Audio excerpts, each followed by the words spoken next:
საბანკო საფინანსო სექტორის განვითარების თანამედროვე ტენდენციებისა და გამოწვევების საკითხებზე ზესტაფონის ახალგაზრდულ ჰაბში დამამთავრებელი კლასების მოსწავლეებისთვის ლექცია სემინარი გაიმართა. მონაწილეებს საქართველოს საბანკო ასოციაციის გუნდი შეხვდა.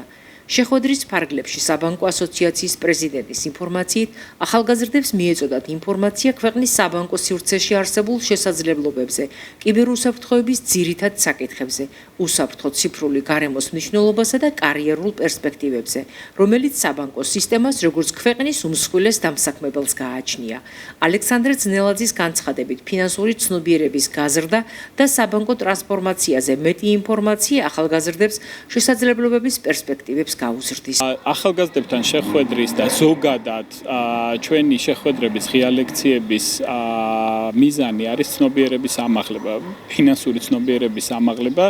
ფინანსური ცნობიერების ამაღლება არის ერთ-ერთი უმნიშვნელოვანესი ფაქტორი, რათა მომხმარებლები იყვნენ უფრო მეტად გათვითცნობიერებულები, ხოლო ახალგაზრდებთან შეხვედრის კიდევ მეორე მიზანი არის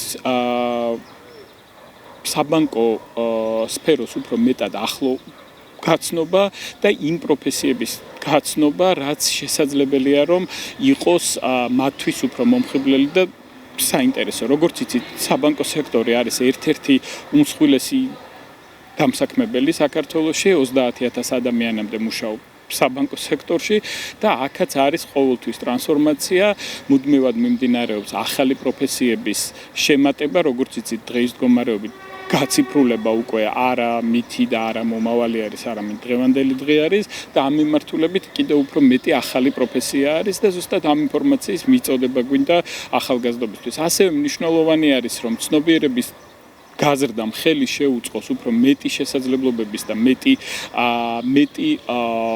ესე ვთქვათ, პერსპექტივის